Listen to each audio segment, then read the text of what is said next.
কারো কাছে, পৃথিবীর কোন সৃষ্টির কাছে যাররা পরিমাণ কিচ্ছু পাওয়ার আশা করবেন না। একটু আশা করবেন আপনি কষ্ট পাবেন। কারো কাছে কোনো আশা করতে যায় না, শুধু আল্লাহর কাছে আশা করেন।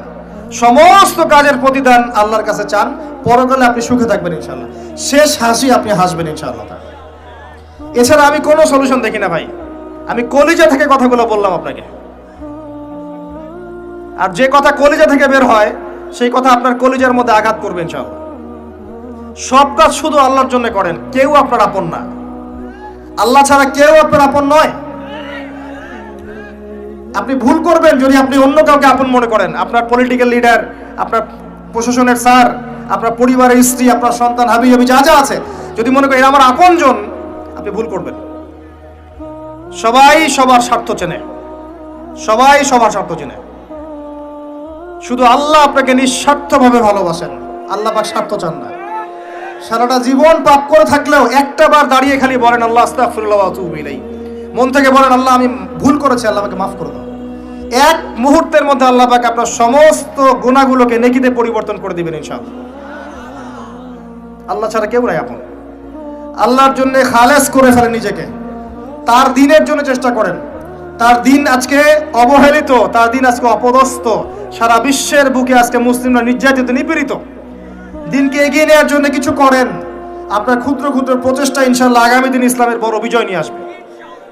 দিনের জন্য খালাস করে ফেলেন নিজেকে। আপনার সময় আছে এখন, জ্ঞান অর্জন করেন, জ্ঞান অর্জন করেন, পড়াশোনা করেন, আলেম ওলামার কাছে গিয়ে ক্লাসিক্যাল বইগুলো পড়েন, প্রজেক্ট রেডি করেন, দাওয়াতি কাজ করেন, বই লিখেন, বক্তব্য দেন, দিনের জন্য করেন। আপনাকে আপনার দুনিয়া আল্লাহ গুছিয়ে দিবে ইনশাআল্লাহ। দুনিয়া আল্লাহ গুছিয়ে দিবে ইনশাআল্লাহ। আপনি দিনের জন্য খালাস করে ফেলেন নিজেকে, আল্লাহর দিনের হয়ে যান। এবং দুনিয়া যে কাজগুলো করবেন শুধু আল্লাহ সন্তুষ্টির জন্য করবেন, কারো কাছে কিচ্ছু পাওয়ার আশা করবেন না। দেখবেন ইনশাআল্লাহ আপনি সুখে থাকবেন। একটা পর্যায়ে গিয়ে নূহ আলাইহিস সালামকে বলতে হয়েছে রব্বি আন্নী মাগলুবুন ফান্তাসির। আল্লাহ 950 বছর দাওয়াত দিলাম, মানুষ কথা শোনে না, মানুষ শোনেই না। 950 বছর দাওয়াত দিলাম, আল্লাহ আমার পরিবারের লোকও কথা শোনে না। আল্লাহ আমি পরাজিত, তুমি আমাকে সাহায্য করো। একটা পর্যায়ে গিয়ে লূত আলাইহিস সালামকেও তার স্ত্রী সন্তান ছেড়ে চলে যেতে হলো। একটা পর্যায়ে গিয়ে ইব্রাহিম আলাইহিস সালামকে তার বাবাকে ছেড়ে চলে যেতে হলো। একটা পর্যায়ে গিয়ে আসহাবুল কাহফকে সমাজ থেকে চলে যেতে হলো দূরে। একটা পর্যায়ে গিয়ে মুহাম্মদ সাল্লাল্লাহু আলাইহি ওয়াসাল্লামকে হিজরত করে চলে যেতে হলো, সাথে কেউ ছিল না। আল্লাহর জন্য ভালোবাসা, আল্লাহর জন্যই বিচ্ছেদ। ইতিহাস তাদেরকে ভুলে যায় নাই। তো একটা পর্যায়ে গিয়ে মানুষ যখন আর পারে না, তখন প্রয়োজনে একা আল্লাহকে নিয়ে থাকতে হয়। এটাই আল্লাহ পাকের মারিফতের সর্বোচ্চ লেভেল। আল্লাহকে নিয়ে থাকেন, ইনশাআল্লাহ আপনি ভালো থাকবেন। রাসূলকে নিয়ে থাকেন, ভালো থাকবেন। তার সুন্নাহকে নিয়ে থাকেন, ভালো থাকবেন। তার দিনকে নিয়ে থাকেন, দিনের জ্ঞান অর্জন করেন, দিনটাকে প্রচার করার চেষ্টা করেন, দিনটাকে প্রতিষ্ঠা করার চেষ্টা করেন। দিন প্রতিষ্ঠা করলে কারো কোনো ক্ষতি হবে না। শৈথিল্যতাবাদী হবেন না, আবার চরমপন্থী হবেন না, জঙ্গি সন্ত্রাসী হয়ে যাবেন না। মধ্যম পন্থায় দিনটাকে নিয়ে গিয়ে যাবেন, মধ্যম পন্থায় এগিয়ে যাবেন, ধীরে ধীরে সবরের সাথে। একটা লেকচারে বলেছিলাম, আমাকে 3টা নসিহত করেছিলেন একজন আলেম। বলেছিলেন প্রথমে জ্ঞান অর্জন করো, 1, 2, তারপরে তুমি ধৈর্য ধরা শিখো, আর 3 সাহসী হও। ভীরু কাপুরুষের জন্য জান্নাত নয়, তিনি বলেছিলেন। অতএব এভাবে চিন্তা করলে আপনি ইনশাআল্লাহ দুনিয়াতে ঠকবেন না, বা দুনিয়াতে ঠকলেও পরকালে আপনি জিতবেন ইনশাআল্লাহ তাআলা। পরকালে আল্লাহ পাক আপনার প্রতিটা কষ্টের প্রতিদান দিবেন ইনশাআল্লাহ আযজা ওয়া জাল। আসুন আমরা সবাই যার যার জায়গা থেকে আল্লাহর হয়ে যাই, আল্লাহর জন্য নিজেকে খালেস করে দিই। আর আল্লাহর ভালোবাসা পেতে চাইলে তার রাসূলকে তার রাসূলের আনুগত্য করতে হবে, তার সুন্নাহ মাফিক চলতে হবে। আল্লাহ পাকের ফরজ ওয়াজিবকে ভালোবেসে আদায় করেন, বিরক্ত হয়েন না। নামাজের আজান হচ্ছে, বিরক্ত হয়ে যায় না, ভালোবেসে নামাজে যান। যে আল্লাহ আমার কাছে একটা ইবাদত চেয়েছেন, আমার রব, আমার সৃষ্টিকর্তা আমাকে একটা সুযোগ দিয়েছেন, আমার কাছে একটা ইবাদত চেয়েছেন, সিজদা চেয়েছেন। আল্লাহ আমার কাছে কি আর চেয়েছেন? তাওহীদ চেয়েছেন, সুন্নত চেয়েছেন, হালাল খাই এতটুকু চেয়েছেন, সাধ্যমতো দিনের খেদমত করে এটা চেয়েছেন। আল্লাহ পাক আমার জন্য জান্নাত রেখেছেন, আমি আল্লাহর জন্য করব না? আল্লাহ পাকের কাজগুলো ভালোবেসে করেন, আল্লাহ পাকে কাছে পাবেন ইনশাআল্লাহ তাআলা। দেখবেন যদি আপনি আল্লাহর হয়ে যান, আপনি মনে মনে কিছু চাইবেন, হাত উঠিয়ে চাওয়ার আগে আপনার সামনে আল্লাহ পাক সেটা হাজির করে দিবেন ইনশাআল্লাহ। বিশ্বাস হচ্ছে না আপনার কথা, আমার কথা? আমার জীবনে শত শতবার এই ঘটনা ঘটেছে। মনে মনে চিন্তা করছি যে এটা দরকার, এটা হলে ভালো হতো, এমনকি এমনও চিন্তা করছি এটা খেতে ইচ্ছা করছে, সামনে গিয়ে দেখে হাজির। একটা কথা আমি মিথ্যা বানিয়ে বলছি না, আল্লাহর কসম। এমনও হয়েছে যে আমি মনে মনে চিন্তা করেছি যে এটা খেতে ইচ্ছা করছে, খেতে পারলে ভালো লাগতো। যেখানে গিয়েছি দেখি সেই বাড়ির মালিক সেটা সার্ভ করেছে। এমন একটা ঘটনা আপনাকে বলি যে আমি এক জায়গায় যাচ্ছি, জিজ্ঞাসা করছি যে কি রান্না করছো, বলছে খিচুড়ি রান্না করছে। ঠিক আছে, খুব খুশি, খিচুড়ি খাবো বাসায় গিয়ে। কোনো একটা কারণে রাস্তায় আমার একটা বিপদ হলো। বিপদ হওয়ার পরে আমি বাসায় যেতে পারলাম না, কোনো একটা জায়গায় আমাকে থাকতে হলো অল্প সময়। সেখানে আমার পরিচিত তিনি ভাই, সে আমাকে বলছে কিছু খেয়ে নেন। ঠিক আছে, কি আছে নিয়ে আসেন। খাবার নিয়ে আসা হলো, দেখলাম খিচুড়ি। কথা কি বুঝতে পারছেন? দেখে আমার চোখ দিয়ে এক ফোঁটা পানি পড়লো খাবারের উপরে। যে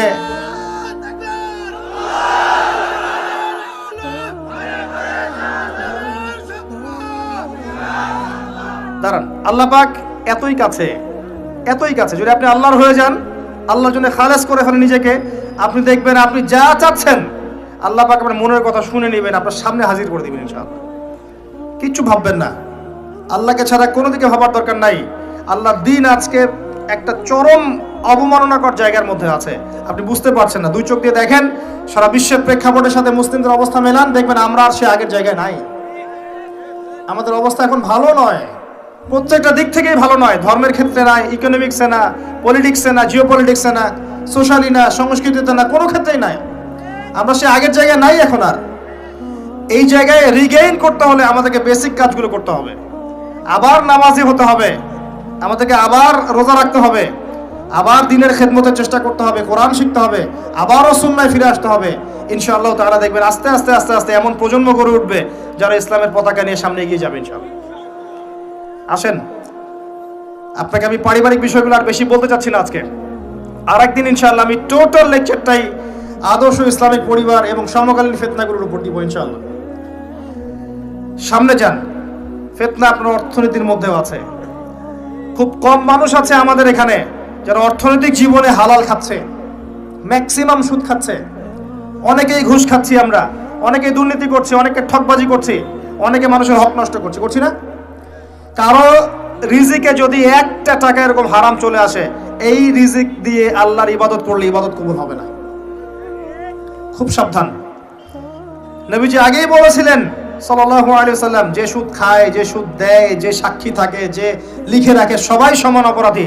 দিব্যি আমরা খাচ্ছি। নবীজি বলেছিলেন সাল্লাল্লাহু আলাইহি ওয়াসাল্লাম, যেটা মায়ের সাথে জেনা করার মতো অপরাধ এবং আল্লাহ এবং তার রাসূলের সাথে যুদ্ধ করার মতো অপরাধ, দিব্যি আমরা খাচ্ছি, দিব্যি খাচ্ছি, পরোয়াই নাই কোনো। এক দিরহাম সুদ খেলে নবীজি বলেছেন সাল্লাল্লাহু আলাইহি ওয়াসাল্লাম 36 বার জেনার পাপ হয়, 36 বার।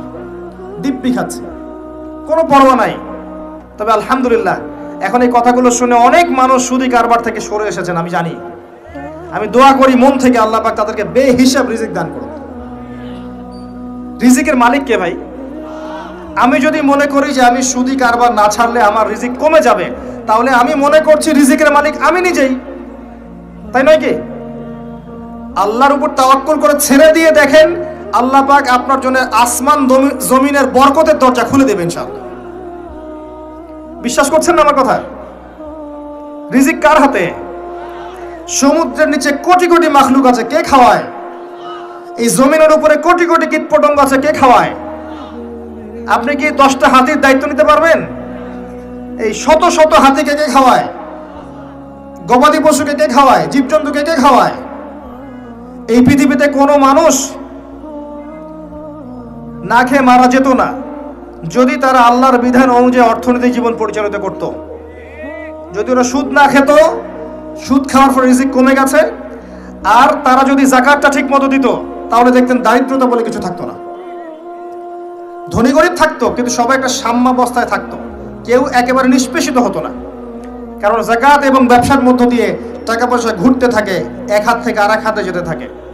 আর রিবার মধ্য দিয়ে টাকা পয়সা এক শ্রেণীর মানুষের হাতে চলে যায়, ধনীদের হাতে চলে যায়, আর গরিবরা আস্তে আস্তে দারিদ্রতার অতল তলে যেতে থাকে।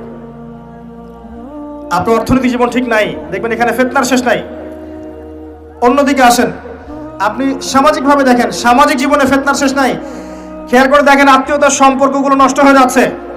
খেয়াল করে দেখেন এখন টাকার জন্য সন্তান বাবাকে হত্যা করে, সন্তান মাকে হত্যা করে, ভাই ভাইকে হত্যা করে, বোন বোনকেও হত্যা করছে। প্রতিবেশীর হক আমরা দিতে পারছি না, আত্মীয়তার হক দিতে পারছি না, জমি নিয়ে দ্বন্দ্ব, বাড়ির সীমানা নিয়ে দ্বন্দ্ব, ব্যবসা নিয়ে দ্বন্দ্ব, দ্বন্দ্বের শেষ নাই। এটা সোশ্যাল জীবনে হচ্ছে। আবার ইকোনমিক সেকশনে এমনও হচ্ছে, ব্যবসা করছি হালাল মনে করে, এখানে সুযোগ বুঝে সিন্ডিকেট করছি, মজুতদারি করছি, ইচ্ছা করে দাম বাড়িয়ে দিচ্ছি, মানুষকে বিব্রত করছি, গভর্নমেন্টকে বিব্রত করছি। এগুলো আমরা কৃত্রিম সংকট তৈরি করছি, মাপে কম দিচ্ছি, ব্যবসা করছি মাপে কম দিচ্ছি। অমুসলিম ব্যবসা করছে মাপে সঠিক দিচ্ছে, অমুসলিম ব্যবসা করছে মাপে সঠিক দিচ্ছে।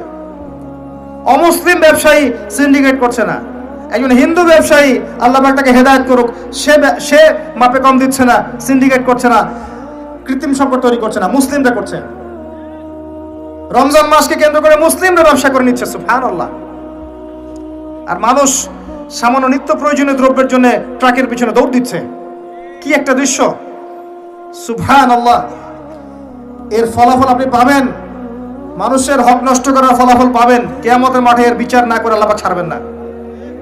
এত সহজ না কোনো কিছু। আল্লাহ পাক কিয়ামতের মাঠ রেখেছেন, রাখার দরকার ছিল, না হলে কোনো জালেমের বিচার হতো না। যত জালেম এই পৃথিবীতে পার পেয়ে গেছে, কিয়ামতের মাঠে কেউ পার পাবে না। এই জন্য আল্লাহ পাক কিয়ামতের মাঠ রেখেছেন, এবং এটা রাখা উচিত ছিল। আল্লাহ পাক শুধু গফুর রহিম নন, আল্লাহ পাক হচ্ছেন আদেল, ন্যায় বিচারক। আল্লাহ পাকের আদালত আছে। সোশ্যাল লাইফে আরো দেখবেন, যুব সমাজকে তাকাবেন, দেখবেন ম্যাক্সিমাম যুবক এখন মাদকের সাথে সম্পৃক্ত। মাদক বলতে আমি সিগারেটকেও বুঝিয়েছি। কয়টা ছেলে পাবেন স্মোক করে না? এখান থেকে শুরু করে আস্তে আস্তে গাঁজা, ফেন্সিডিল, ইয়াবা পর্যন্ত চলে যায়। ক্যাসিনোতে রাত কাটায়, জুয়া খেলে, দেখবেন আপনি মেয়ে নিয়ে ফুর্তি করছে, জেনা করছে। সমাজের দিকে তাকান, বেশি বেশি জেনা বেড়েছে। পাড়ায় পাড়ায়, মহল্লায় মহল্লায় জেনা, জেনা আর জেনা। বেশি বেশি ধর্ষণ বেড়েছে। ধর্ষণ তো বাড়বেই, কারণ পর্নোগ্রাফি যে আছে, পর্নোগ্রাফি বন্ধ না করতে পারলে ধর্ষণ বন্ধ হবে না।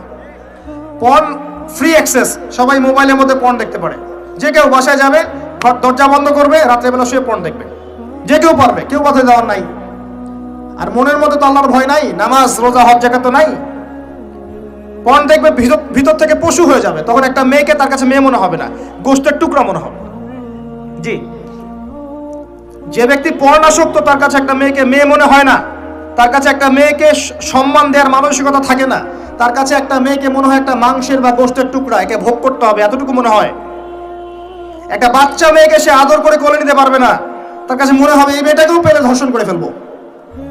ডে বাই ডে বাচ্চাদের ধর্ষণ বেড়েছে বাংলাদেশের মাটিতে। এটার কারণ পর্নোগ্রাফি। এটা মানুষকে পশু বানিয়ে ফেলেছে। আর কিভাবে বললে আপনারা বুঝবেন? পর্ন বন্ধ না করতে পারলে যুব সমাজের অবক্ষয় ঠেকানো যাবে না। এই পর্নোগ্রাফির কারণে ধর্ষণ বেড়েছে। এর উপরে আরো আছে, এর উপরে মেয়েরা আবার জিন্স গেঞ্জি পরে ঘুরছে, বেহায়াপনার মতো ঘুরছে। রাস্তাঘাটে, অফিসে, শপিং মলে, বিমানবন্দরে, যে কোনো জায়গায় আপনি যান, দেখবেন মেয়েরা নগ্ন হয়ে ঘুরছে। কাপড় পরেও নগ্ন, কাপড় পরেও নগ্ন। এটা ওই নগ্ন বোঝানো হয়নি যে একেবারে কোনো ড্রেসই নাই। নবীজি বলেছেন নিসাউন কাসিয়াতুন আরিয়া, এমন এক শ্রেণী মহিলা আসবে যারা কাপড় পরেও নগ্ন থাকবে। এর ব্যাখ্যা আমাকে করার দরকার নাই আপনার সামনে, আপনি জানেন ভালো করে ব্যাখ্যা কি। কাপড় পরে নগ্ন থাকবে, এগুলো ছড়িয়ে দিচ্ছি, এগুলোকে উস্কিয়েও দিচ্ছি। এবং যখন কেউ পর্দা করতে যাচ্ছে, বলছি এ মৌলবাদী হয়ে গেছে, সন্ত্রাসী হয়ে গেছে, এ ব্যাকডেটেড হয়ে গেছে, বোরখা পরে পরীক্ষা দিতে আসছে কেন, নেকাব খোলো, এরকম করছি আমরা ওর সাথে। জি, আবার মেয়ে ছেলে ফ্রি মিক্সিং দিয়ে দিচ্ছি। ছেলে মেয়ে স্কুল লাইফ থেকে শুরু করে একদম জব সেকশন পর্যন্ত প্রতিটা সেকশনে ফ্রি মিক্সিং পর্যন্ত। গায়রে মাহরাম একে অপরের সাথে মিলেমিশে কাজ করবে। এটা হচ্ছে কাঁধে কাঁধ মিলিয়ে সমাজ বিনির্মাণ। সুবহানাল্লাহ, লা ইলাহা ইল্লাল্লাহ, লা হাওলা ওয়ালা কুওয়াতা ইল্লা বিল্লাহ। এতে করে একে পর্নোগ্রাফি, ভিতর থেকে পশু, তার উপর নগ্নতা, তার উপর ফ্রি মিক্সিং, তার উপরে আবার উস্কে দেওয়া হচ্ছে এগুলো কাছে আসার গল্প। তখন আপনি সমাজে ধর্ষণ ঠেকাতে পারবেন? জিনা ঠেকাতে পারবেন? এর ফলে পরিবার ভেঙে যাবে। বাসায় বউ থাকবে, বাইরে মেয়ের সাথে জেনা করবে, বাসায় পুরুষ থাকবে, বাইরে পুরুষের সাথে করবে। এই হলো সামাজিক কাঠামোর অবস্থা। এর উপরে আবার আছে মাদক, এর উপরে আবার আছে আপনার বস্তুবাদী জীবন ব্যবস্থা। সব মিলিয়ে সমাজটা আগের মতো নাই। এটা ইসলামিক সমাজ। আমরা 90% মুসলিমের দেশে বাস করি, এটা ইসলামিক সমাজ। দুই চোখ দিয়ে দেখেন, আমি আপনাকে এক চোখ দিয়ে দেখতে বলছি না। এক চোখ দিয়ে দেখলে মনে হবে সব ঠিক আছে, ভিতর থেকে দেখেন কিচ্ছু ঠিক নাই।